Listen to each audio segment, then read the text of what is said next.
at that stage when Captain's Ransom was winning everything, Suzette and Bossy, they couldn't really understand this feeling because they were new into the game, and they had this horse winning everything. So I remember Suzette telling me one day, she's like, I'm not sure how I should be feeling right now because I'm not sure what this is all, what this filly's actually achieved. And I said, well, I can guarantee you the next 10 years you probably won't see another one like this coming around.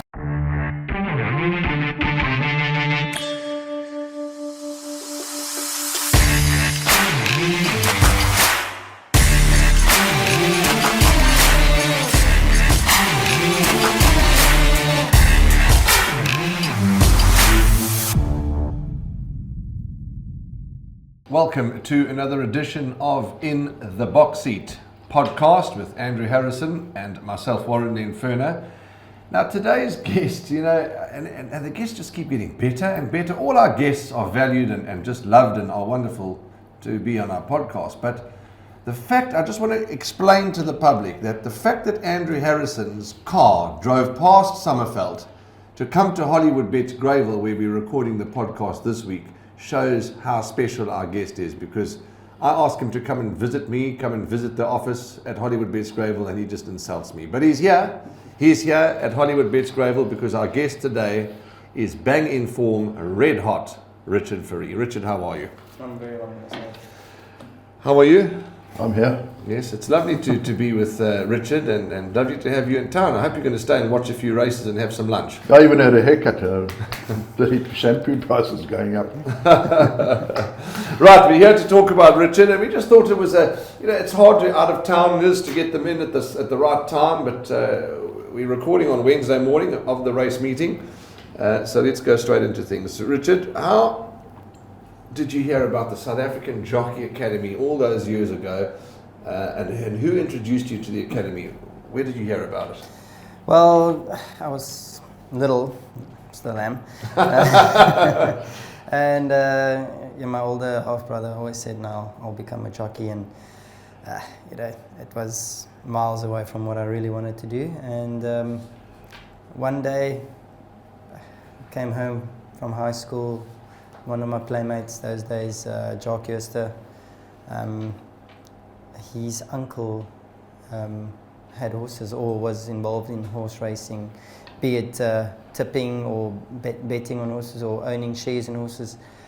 So I had no idea what it was, and he said, "No, well, I want to introduce you to my uncle Corey Juster." And I said, "Okay, well, let's go." And had a look, and he looked at me and said, "No, boy, you should be a jockey." So, that's where it all started, and had a meeting in Johannesburg at Turffontein with one of the riding masters, and obviously it was quite late in the year. It was like November, and checked your shoe size, your height, your age, that sort of thing. And he's like, "Well, you're the perfect candidate, but unfortunately you're a little bit late. They've already taken their 2001, 2002 intake." So I was like, "Okay, no problem," and didn't think too much of it. Went back to school, normal thing, and 3 weeks into that year, being at school in Dr. Malan, Johannesburg, I got home in the afternoon, and there he was, waiting in his car. He says, "Boykie, we got to go. They want you in the academy."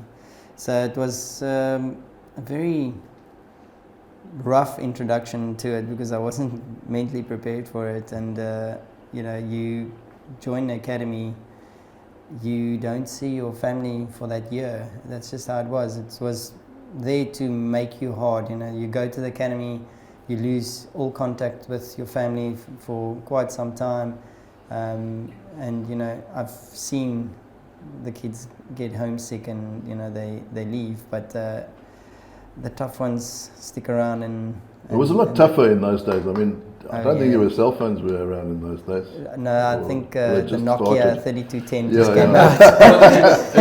Unwind the aerial. Exactly. There was a brick you thrown into this place.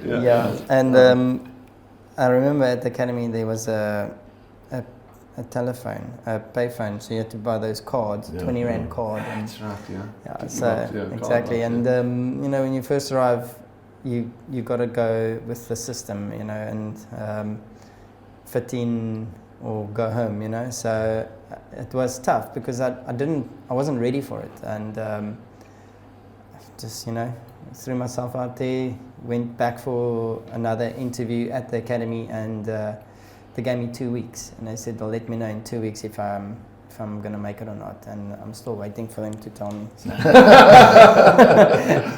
if I can be there. But Richard, to look back at those days that you've just explained, and as I say, you've known Richard probably, well, so you've been in racing longer than me, so you've followed his career from the beginning, but I've had the privilege of knowing him too for a long time, and we're going to talk about the good old Bloemfontein trips just now.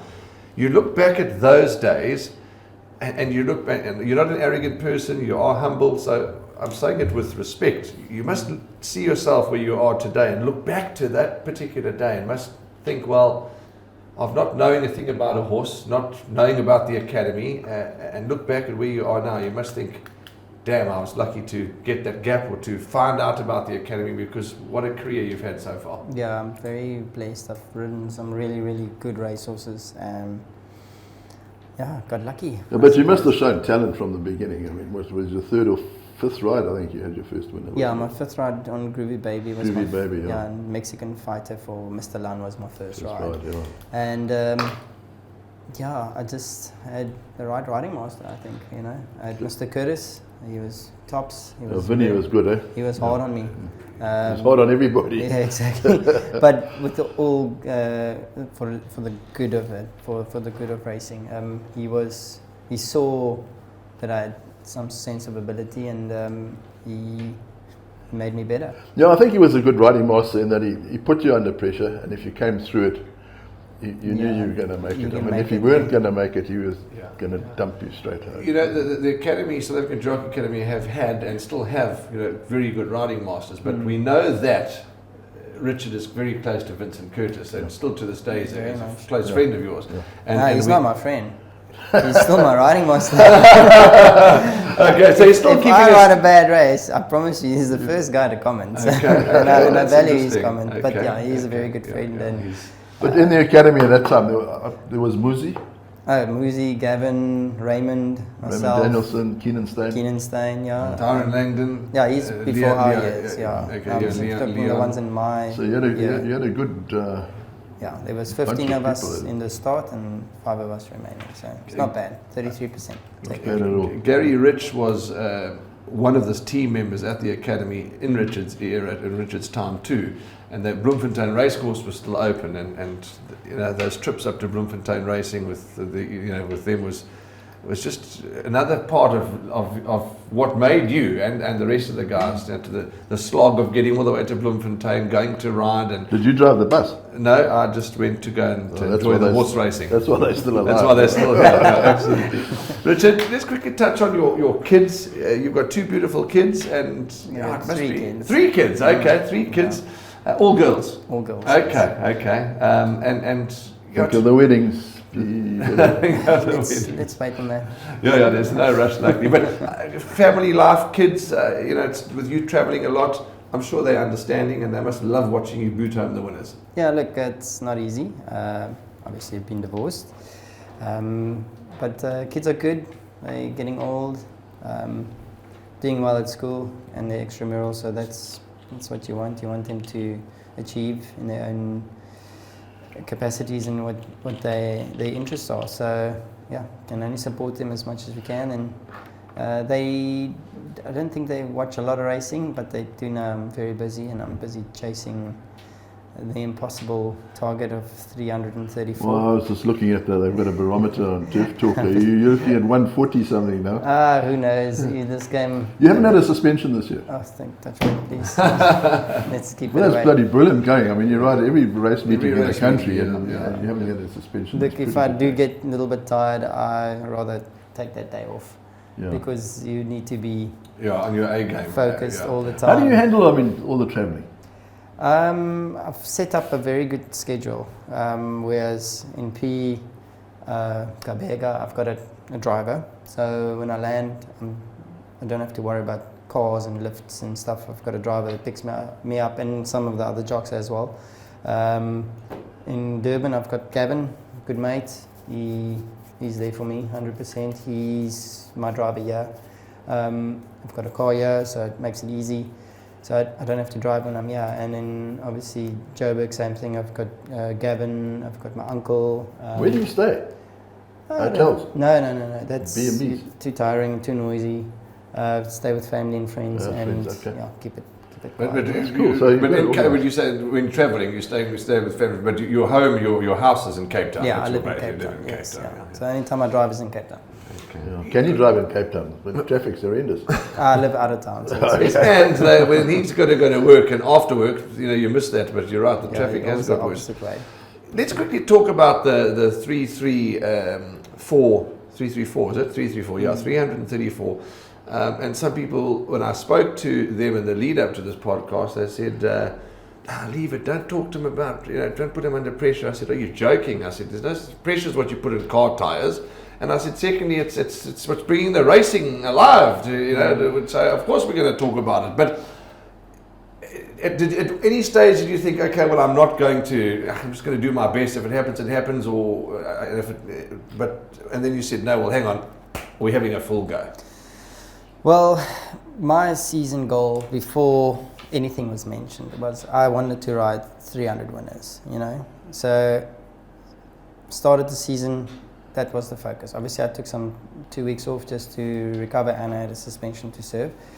But the goal was 300, and then obviously the article came out, there's R1 million on up for grabs for the guy that can beat Anthony Del Pesce's record, which, wasn't anything that I was looking at or to try at, but Suddenly up the stakes a bit. Yeah, exactly. So you start your season, it gets slow, you start picking up, and things start falling into place, and as the support chain grows and you build relationships with the trainers and the owners, it started looking a little bit more promising. So it was like playing golf, for argument's sakes. You've got, I don't know how golf works, there's 19 holes or 18 holes that you go to play, and you have to hit, to get pars, you're going to get that sort of stroke. So it starts working when you're having a couple birdies, and it gets easier at the end. So the idea is,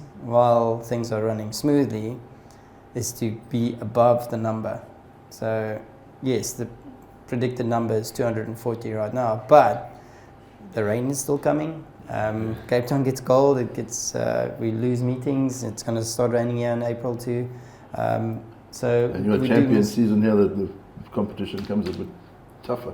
Well, I'm bringing the horses too. So I'm coming with the cavalry. So you say it gets tough. It does, but you want to be riding those good horses. So what I've tried to project is to get closer to that number now than trying to get to the number. Forcing it at the last bit, yeah. Exactly. So it's going good. I'm not complaining. My mission is still 300, and if I can get that, I'll be more than satisfied. It's like golf, don't lose your swing when you're under pressure. Exactly, yeah. Stay fresh and stay focused. Yeah, it certainly is. It's exciting. It's something that we're all enjoying, and as racing lovers, and it gives me something to write about, which is nice. Yeah. And we wish you all the best, Richard. We wish you all the best, and it must be a feather. It gives you a nice confidence boost when everyone's behind you, and I think he can certainly achieve it. And well, the way it's going now. The funniest thing is that the Hollywood put up that. I mean, they're so ahead of the schedule that all these competitions, incentives, etc. And then, because you weren't riding a lot for Hollywood at that stage when they put up the incentive, and then as time ticked on, I mean, Richard's getting a lot of his winners from Hollywood, which is interesting, because they're the ones that are putting up the prize and they're helping him. Well, they want me to win it. Absolutely, which is so wonderful. Yeah, well, if you're winning on their horses all the time, that the stake money pays for your prize. Happy customers everywhere. So. You must have an agent. You talk about planning and agent, good agent. Very good agent. Okay. Yeah. Ken Nicol, he's the best. Yeah. There's no one like him. The amount of workload that he does, he does all my traveling. So basically, everywhere I race, he's doing the noms. He does everything. It's when Lyle and them were winning it, I think they had a guy in Joburg and the guy here. So that guys split up and doing the focus. So I must say, well done to Ken for being able to. No, but he was a jockey club handicapper, so you should know the secrets of the game. I know Ken well from Cape Town now. No, he's a good man.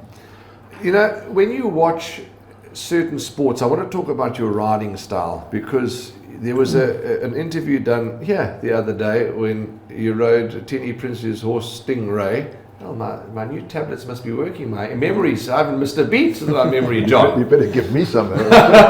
So you rode Stingray, and the interviewer, maybe it was my colleague or Rahil or whoever it was, or Dees, I think, he said, your riding style at times might not be easy on the eye.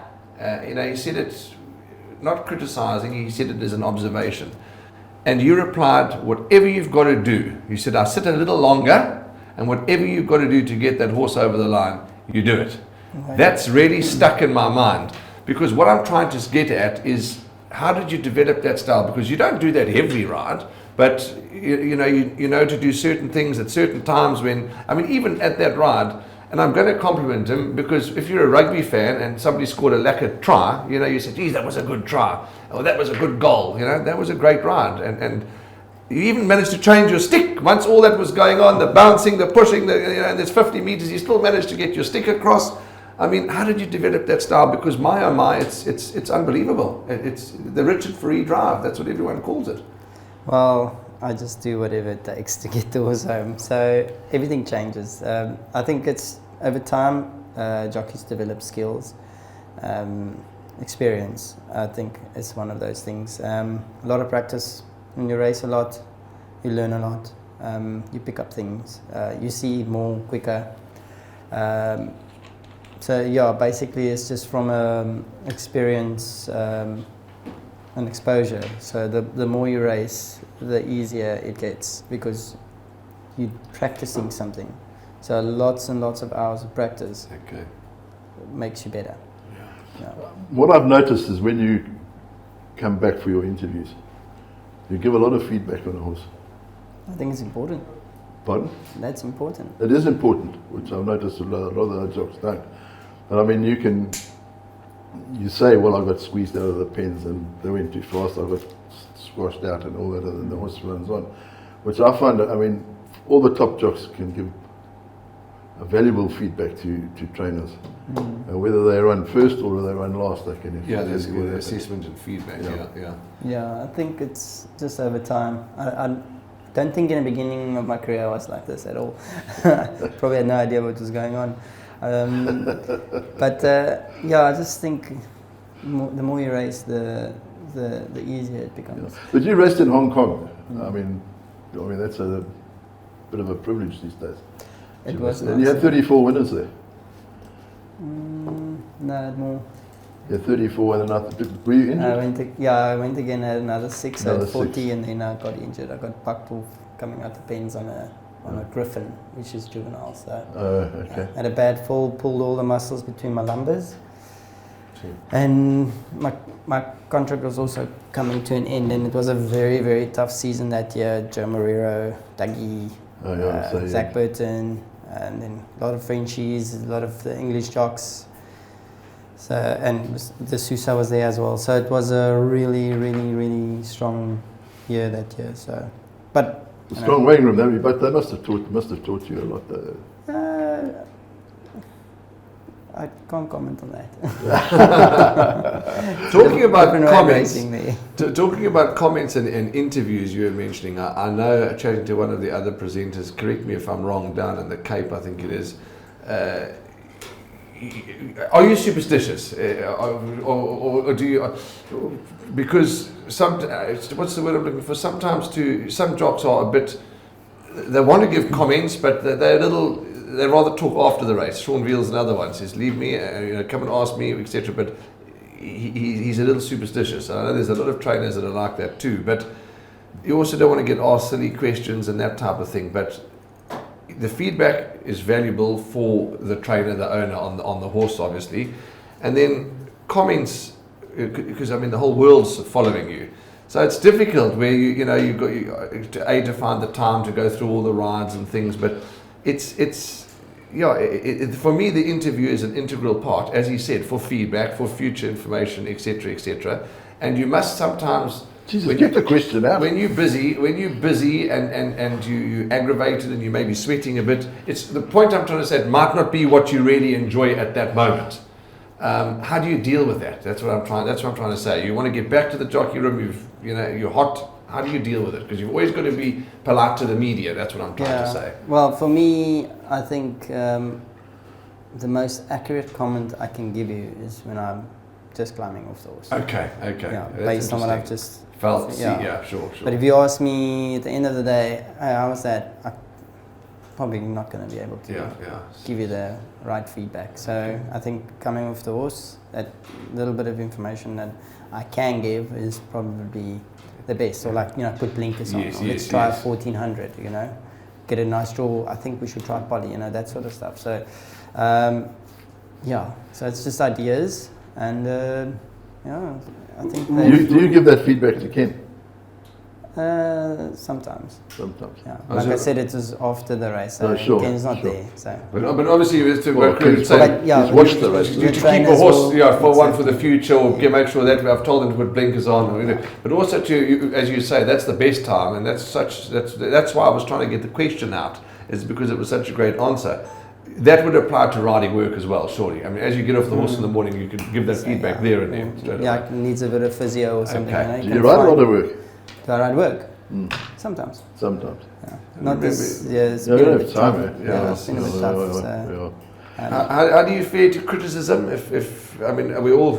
Now, let me ask this rather. Criticism from the right people. If you bump into Joe Soap, who's just got the needle, we're horrible people. We all get criticised. But how do you, how do you handle it if somebody says, "Why did you do that? You shouldn't have done that"? Well, we're human. We do make mistakes. Yes. Just don't do it again. Okay. Just find a way to get it right and make it right. And one thing I've learned is try and take it from, what's that saying? Take it from where it comes. That's the most important thing. Well, we get enough shit in our bloody thing, don't worry. Maybe a silly question. Yes, everybody loves winning. Yes, it's a achievement, or it's a sense of achievement. It's the 39th best jockey in the world. 39th best jockey. You were down to 22 one stage, apparently. no idea. That's not bad. Not bad at all. 39th. I don't know. We even had ratings. No, you got ratings. The thoroughbred commentary. So 39th in the world. How many jockeys are there in the world? So there's 500 on the list. So 39 out of 500. That's not bad. Yeah, That's outstanding. Yeah, you've only got Ryan Moore and a few others ahead of you. only the greatest. But it's also rated by the quality of racing. So if you have 10 Group 1s now in champion season, you'll probably be number one. Okay, so you go up and down. That's clever. But back to winning. What is it that you enjoy most about winning? I mean, is it a difficult horse? I'm saying we all like winning, but what is it? What makes you even more happier? Is it the quality? If you know the history of the horse, what is it the most? What enjoyment do you get out of winning? Well, I would say winning on a horse that's probably rated out of it not to be able to win. Okay. And you get it right. Okay. Yeah. So basically, it's for argument's sake. So you're riding a horse, it's rated 80, and you're taking on a horse that's rated 100, and you carry probably, call it similar weight, so you're supposed to run way behind it, and you get up a short head to beat it. Okay. That is nice. I think it was Lester Piggott, one of those top English jockeys in the old days, who said how you rate a jockey is you can get a bad horse to win. Yeah, and that's also true. I've had many discussions. You're 100% correct in what you say. You can put that into trainers as well. I think Sure. Yeah, absolutely. To try and get a bad battling maiden to win its race and maybe win another. That's for me. You're right. But to get a jockey, the same thing. Get a bad battling horse to win its race. I wouldn't say bad horses. I was saying horses that are not too talented, Yes. but Limited, maybe. yeah, a Maybe the limited right horse word. where you can maybe win one, but then you win that maiden and they come and surprise you and they win another 2 straight after that, Yes. and you go, Yeah, absolutely. you know, Yeah. Where was I? Yeah. yeah, what has changed? You know, Yeah, yeah. where did this come from? You know, some horses just take a little bit longer than others, and That's right. sometimes owners are a little bit impatient, and then they move them on, and they end up coming good. You know, yesterday was a prime example, and we haven't spoken yet, and maybe you could give us some feedback. Maybe there was feedback, maybe there wasn't. But yesterday there was a race early on in Quebec where we were watching, because we obviously watch racing every single day. It was in the blue colours. Polly for the first time, short name, Como or Yomo or Kuyamo, Kuyamo. I rode yesterday. It had a much better run last time. I think it was Polly for the first time. Anyway, it never ran well at all. You could see we were way. I mean, it wasn't just didn't raise a gallop. I mean, is that what it was, or did it bleed, or did you pick up anything there? Well, I'm not exactly sure what the vet report would have said, but you can probably find it on the NHRA website. But just wasn't the same as like the last one, yeah. And why I'm raising that? Well, I'm is shrinking, because- yeah. Okay, that's fine. You can go down like our bank balance. Why I'm saying that is because people have got to understand we're dealing with horses. We're dealing with animals. You know, maybe the horse didn't feel like running that day. Maybe you just said didn't go. No, sure, I know. So you know that's it. That's why you see sometimes the form is good. You know, and then you say, well, how did that run so badly? Because it can happen. You know, there's not an exact science. Your sponsors, Winning Form, have been with you for many years. Yeah, they've been very good to me, and it's been a very good relationship. You've only had one sponsor, is that correct? Has it always been Winning Form, or was, was there somebody before that? Yeah, at Johnson's Workwear. Okay, that's right, correct. At Freeman Stallions, John Freeman. That's right, okay. Then my friend's company, Greenfish, Andrew Ninawa. Okay, yeah, Andrew Ninawa, he's a really good. Well, let's get on to the important part of it. Well, I was just going to say, you know, and fishing. Fishing, here we go. There's another guy, Andrew Ninawa. You remember Andrew Ninawa, ex-jockey, fisherman of the highest order. So is he, so are you.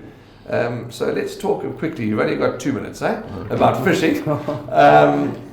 Yeah, just I can't lead the conversation because I wouldn't know how to fish. In Cape Town, you fish offshore for yellowfin. Yeah, I do that. I do rock and surf as well when we get gaps, but mostly now I would say offshore, as to where there's a gap where, you know, with the Yellowfin and snook. Yeah, no, snook is fun. I don't mind that. I've seen some funny things in my time. We take out some jockeys for the first time to go and catch snook, because the thing's got some horrible teeth, and you know, you got to snap the jawline or the neck, you know, to make the fish sleep, and then you know, it's quite a shock to them, but you know, it's the way it's been done. It's traditional, and yeah, I've seen some friends like Anthony Andrews, I hope you're watching, actually sit on the fish to control it. Yeah, because they slimy buggers, and you know, they've got spiky stuff. But you watch those Cape fishermen that do. They just slap it underneath their arm, blink. They Next make it one. look so simple. So good. You don't do fly fishing? I can, but yeah, I'm not the most patient guy. Unless it's like a stock dam with lots of trout, so then it's okay. No. I think when you... Oh, in the rivers for yellowfish and stuff. Yeah, you must come to Stackfontein one day. No, but that's a treat. Give me a ring and we can make a plan. It was definitely... I'll put you catch into a couple some of proper... smallmouth yellows. Yeah, that is... Then you need to go to the Orange River with the border of Namibia. Yeah. The Orange River Lodge, they catch largemouth. The largemouth, At the Uvermere. Yeah. Beautiful. There's lodges in Sturkfontein too. Oh, okay. But the water is gin clear, so you've got to stalk them. You can't just go and blind cast them. You've got to watch them. And you go, so Stupid it's good question. fun. Both of you, I know the answer from you, but I don't know the answer from him.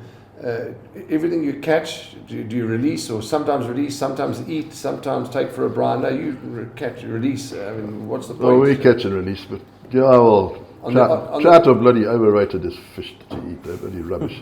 and you, Dutchie, obviously. I catch and eat and yeah. give to friends. Okay, So, yeah. Those yellowfin, geez, what do you have? No, I can't put them back. You can't put them back. No, those are nice to eat, and they what do you get per fish? I don't sell. You don't sell? No, I'm what you call a recreational fisherman. I can't sell. But my friends have commercial licenses and they can sell the fish. Yeah, okay. Yeah, but so you would give it to your mates if you've caught a couple of extra, those that can sell, you give them to your mates and they can sort of sell. No, you're not allowed to. Oh, you're not allowed to do that? No. Okay. No. Not by law. Dad will Andrew, be you know, knocking on quite my door. right. Social media, yeah, he's doing well in the fishing. In fact, he's won competition after competition, hasn't Yeah, he? he's a pro bass fisherman. I think he's leading in South Africa, if I'm not mistaken, and he's been overseas. He's gone to America last year. He's going to America again this year in October. So. Oh, he's going to fish the champs there in America? No, he fishes the Bassmasters. Yeah. Well, the chance to get into the Bassmasters. So that's his dream. He wants to. Right, yeah, okay. And he'll be in Europe as well to. He'll be the Kevin Van Dam of South Africa. Yeah, no, he's pretty good. It would be remiss if we didn't talk about some of the good horses that you've ridden, because you've won Group 1, not Group 1, Grade 1, Grade 1 after Grade 1 after Grade 1, and you've had good horse, but one in particular that's got a special place in your heart and to mine certainly is Captain's Ransom. She was just outstanding, but she's just one of many. I mean, we can't go through them all because we just haven't got the time, but you really, as you said earlier on, been blessed to ride some bombs. Yeah, I've been lucky that they found me, because you don't just go out and buy a Group 1 horse. You know, you got to be so lucky. They're far and few in between. And you know, it was nice for Suzette and Barcy for you to have a horse like this. And you know, at that stage when Captain's Ransom was winning everything, you know, Suzette and Barcy, they couldn't really understand this feeling because they were new into the game, and you know, they had this horse winning everything. So I remember Suzette telling me one day, she's like, I'm not sure how I should be feeling right now because I'm not sure what this is all, you know, what this filly's actually achieved. And I said, well, I can guarantee you the next 10 years you probably won't see another one like this coming around. So it's a very enjoy it while it lasts, tough game, and you know, to get a horse like that so early for any owner, it's probably the ultimate dream. Yeah, you've got to hold on to it. I mean, because you know, as you say, it comes early like that, and then it could be another 20 years before you get another horse like that. Patience, Absolutely. And then, of course, Princess Calla. You did win correct me if I'm wrong, as those memory tablets are starting to wear off now. Jet Dark, you had one on Jet Dark. Yes. Yeah, that's why I'm saying that is because Captain's Ransom is in foal to Jet Dark. So, I mean, that's, you must look at that and you think, well, sure, I won on the dad, on the sire, I've won on the mare.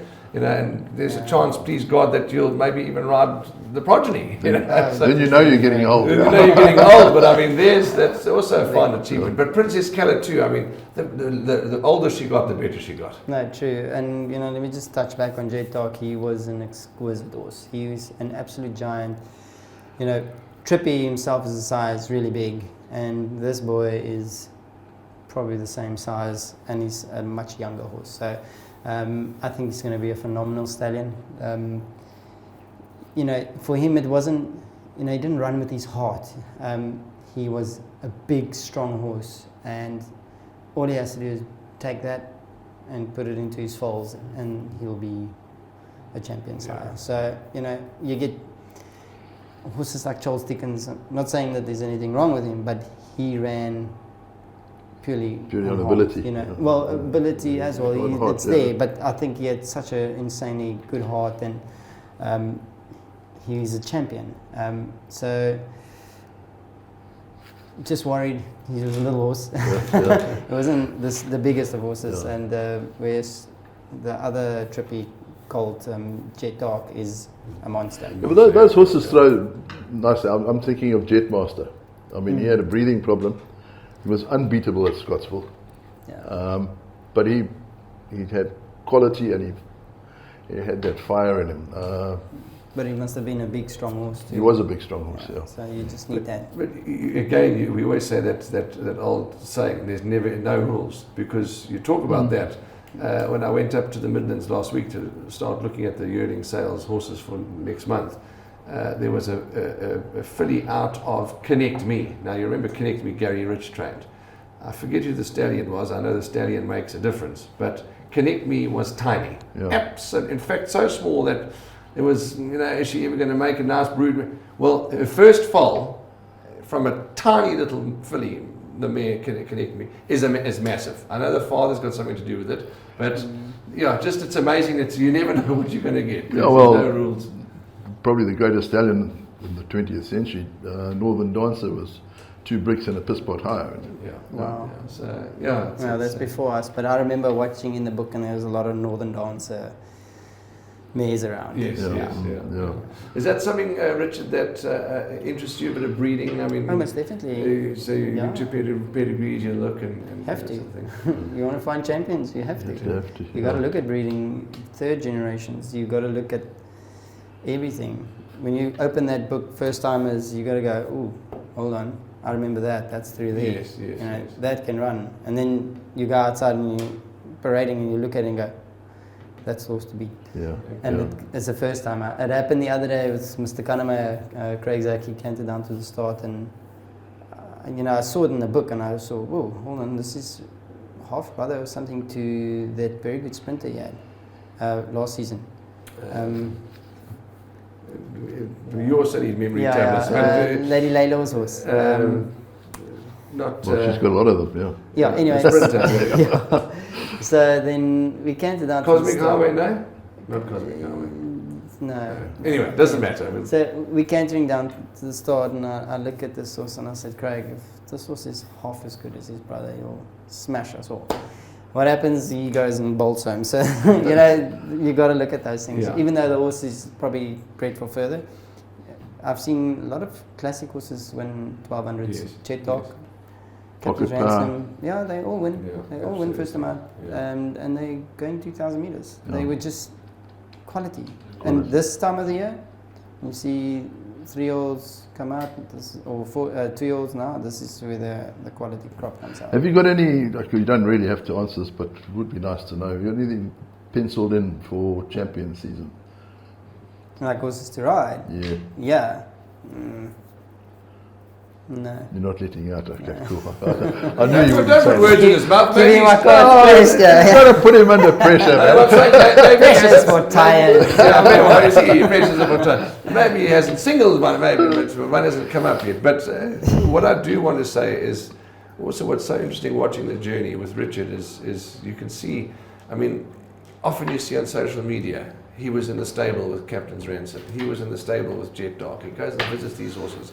Because people don't realise they when a horse hurts itself or whatever, it destroys us, because they're our lives, they're our pets, they are correct. It's in the blood. And that's what I think is his hard work and his dedication has got him to where it's got him and getting him, because you've got to feel the passion for the animal. It's not just a machine. What I enjoy the most is when I do ride track work. So hopefully next season will be a much calmer sort of vibe. It's riding track work and finding champions.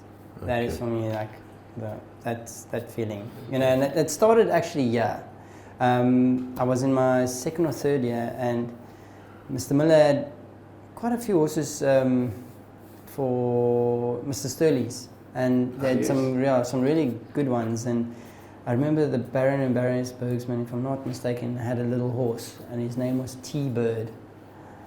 And obviously I try to hide it in the gallops because those are in the big jock see this one that's gone. And I remember it being nominated into an 1100 at Greyville, and Zahn was going to obviously ride the 6 to 10. Zahn Thompson, one of our good friends. Alexander Raymond Thompson. Yeah, he's a big supporter of ours from Dubai. Great guy, great man in Dubai.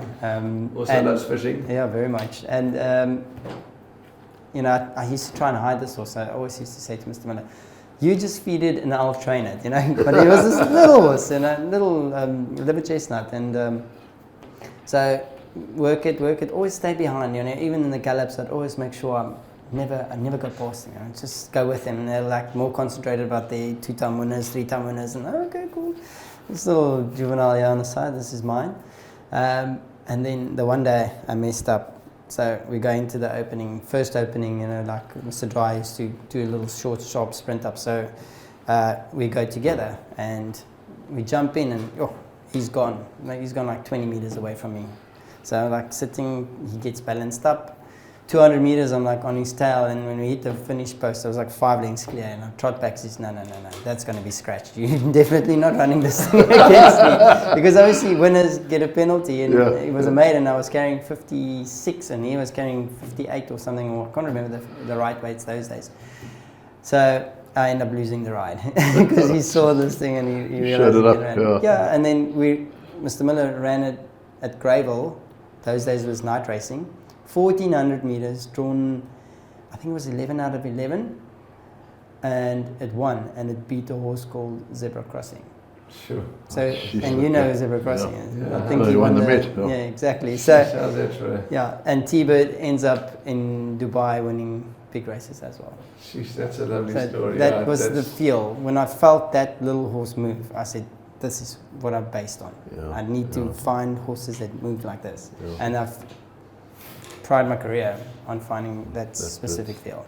That's interesting. They always say a trainer will never commit suicide when he's got an unraced 2-year-old in his yard. It takes one horse just to make what is it, as we're getting into the home straight now, it's 10 to 11 and we've got racing to prepare. Richard's riding, and obviously I'm presenting. You coming to shout at us all at the race course. So we're going to start winding into the closing stages, but what is it, in your opinion, that you get such good track horses, they come to the races, they don't deliver, and you get the opposite, you get a horse that shows you nothing at the track. I wonder what that, it must be frustrating for a rider. You work this thing at home and you think, this is, then you come here and you're looking for oxygen. What is it, do you think, it happens. Richard? That's it. Yeah, I don't know, it could be cheap speed, and when you say horses that don't work well, JPEG, probably the slowest horse you can ever find at home. You couldn't get him out of a nice canter. He was so slow. But then you put him on grass, and this thing just becomes a monster. Yeah, you remember also sensational. Duncan always tells us about Gypsy's Warning. Oh yeah. She showed you won a Gypsy's Warning. I won the Group 1 at Yes. Clearwood. Yeah, I felt it, and I said, "Oh, this is a bomb. I want to keep this." And Duncan said it was useless on the track, and then it went to Mr. Ferraris. And she won another 4 Group 1. Yeah, I know, but I remember Duncan saying, Mr. Ferraris phoned me up and said, "Geez, how do you win a race with this thing? It shows nothing." It's amazing. But funnily enough, Gypsy's Warning, that memory, there was we were talking about jocks and rides and work. So somebody had said, I don't know how Richard got the ride, but there was somebody that he phoned, I think one of the riders or the agent said, "You don't want to ride this horse?" And they said, "Oh no, I've worked it." And they said, "Not for me, leave me alone." And then Richard got the ride, but I don't know the exact story, and the rest is history. But I remember that Clearwood Group 1, I think you beat a horse, Kildonan, I think, with Michael Cox. That's right. Saluting on the inside, and I'm on the outside fence. That's right. Gypsy's Warning. That's right. Yeah. And every time she ran, the 3 or 4 occasions I rode her, she was drawn wide as the ball every single time. It was an amazing. Like that day at Clearwood, I had this idea. I said to me, I'm going to win this race. I'm going to jump out, I'm going to go to the front, I'm going to win it. And we get left by 3 lengths and sitting at the back of the field. And then they went a nice, good, honest gallop, and I tallied out coming into the straight. And, the Clearwood, that outside rail was gold. Yeah. So the 400, I was halfway through the field already, and, she was just sliding. And I remember hitting the line and looking across, and that guy saluting. I'm like, nah, my body is way ahead of me.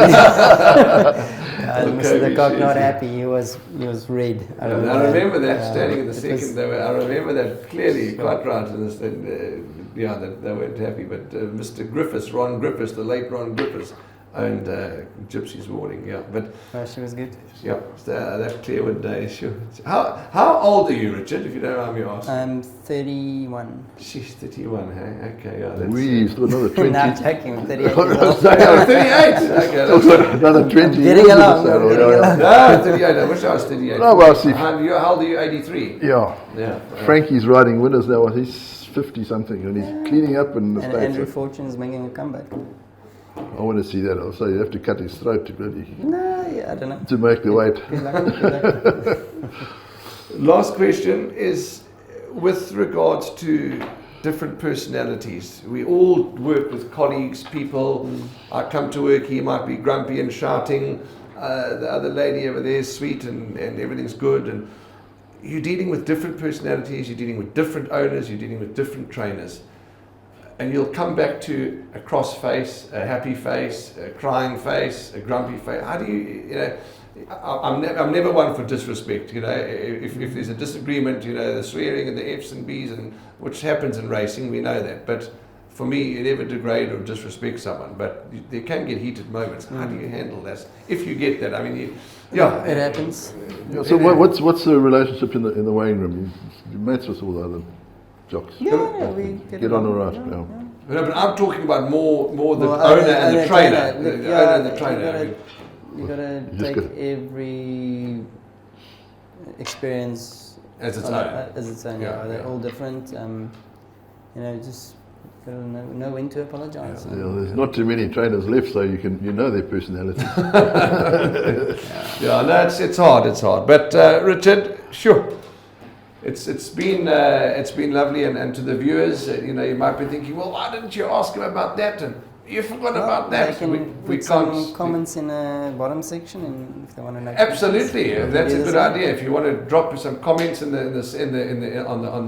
bottom of the podcast, something that we could ask Richard. He's in Durban, out of season or in season, and he's just a true friend of the media and a true friend of ours. So if there's something we've missed, it's not intentional. It's time constraint, and we need to press on. It's a race day, so. Yep, that's a damn good idea. If you want us to ask him something, if we can't, maybe interview him again, and we can get the answer and we can disseminate it through the podcast, whatever. But we hope that you've enjoyed this, because we certainly have. And on behalf of Andrew and I and the entire team here at the In the Box Seat podcast, keep grinding, keep making us proud. I know that you're not one for blowing smoke up people's, but I am. I like to make people feel good. So yeah, we're proud of you, and we love watching you ride. It's, as I said, like watching a good try or a great golf swing. Just keep going. What do you know about golf? I know a lot about golf. I know that you've got to take the orange ball and hit it over the net. Is that not right? Yeah. Anyway, so that's it. Anything to add? Nothing to add? No, thanks Richard. Thanks for Richard, coming in, we appreciate it. Absolutely, we do. So there we go. That's Richard Fourie, a little bit of a chat session with him. Anything else you need to know, drop us a line. Plenty of betting opportunities, soccer, rugby, greyhound racing. You know the story. Horse sales coming up next month, Bloodstock South African National Yearling Sale. And the Hollywood Bets Durban July theme will be released shortly too. That's a wrap from all of us, to the team behind the scenes and our in-studio guest that's enjoyed this podcast live. Nice to have him here with us. Stay well, God bless, and be nice, and we'll see you as always in the number one box.